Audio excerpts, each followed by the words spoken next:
I'm Paul Morrow. This is Smart Financial. What's wrong with trust fund babies? Trust fund babies has sort of like a bad connotation. You think of rich kids with a silver spoon in their mouth. Well, that's not always true.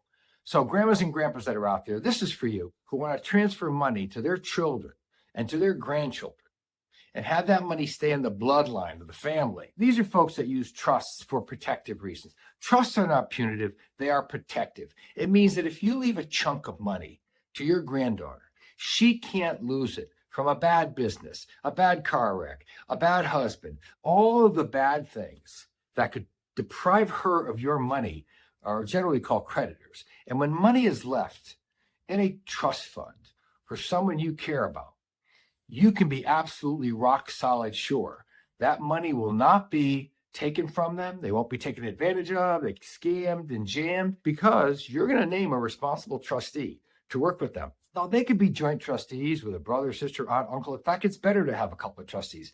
And so if things come down the pike and somebody says, hey, let's take trust fund money out of your account and go buy a cranberry bog in Cape Cod, your family might get together and say, that's kind of risky. Instead, why don't we take some of the trust fund money and maybe buy a condo that we rent in downtown? We actually just had a divorce case in our practice where the divorce lawyer showed up with his client, which was the wife, and then our lawyer was there with the other client, which was the son, and they started to make a big noise about getting at money that was left in trust for this young man by his parents who are deceased. Well, you should know, when a person dies and money is left in trust for your child, that money is in an account with a different social security number. It's a different ownership. It's not owned by your child. It's owned by the trust. And it could be the trust for the benefit of your child. But they can't compel a trustee to hand money out just because the judge says he's getting divorced, right? The trustee says, no, I don't have to pay that money out.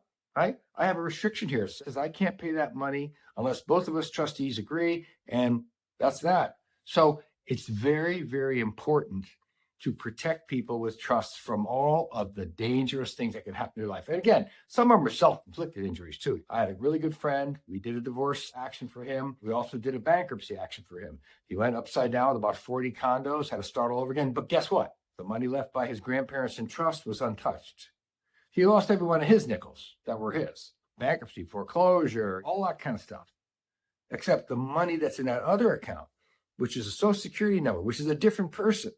The grandpa trust. That money was the money that gave him a chance to start over again. So I don't think there's anything wrong with trust fund babies.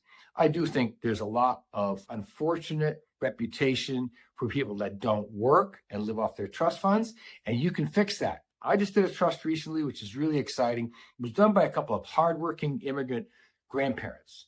These grandparents, Greek actually, put in their trust that their grandchildren can make trust withdrawals only equal to the amount of money that they earned in their jobs. So that means if they didn't work, they didn't get any money. If they made $25,000 a year, they got $25,000. If they made $100,000 a year, they can get $100,000.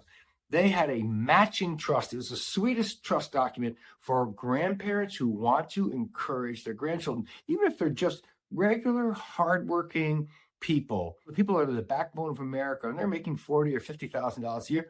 The trust will match that. It's like getting a gift from grandpa every Christmas. It's the awesome thing. So for you grandparents out there, doing a trust for the benefit of your grandchildren, it's going to help them. And if you don't have a great trust advisor consultant, and if you don't have a great financial advisors, I suggest strongly you read my book on how to hire a financial advice team.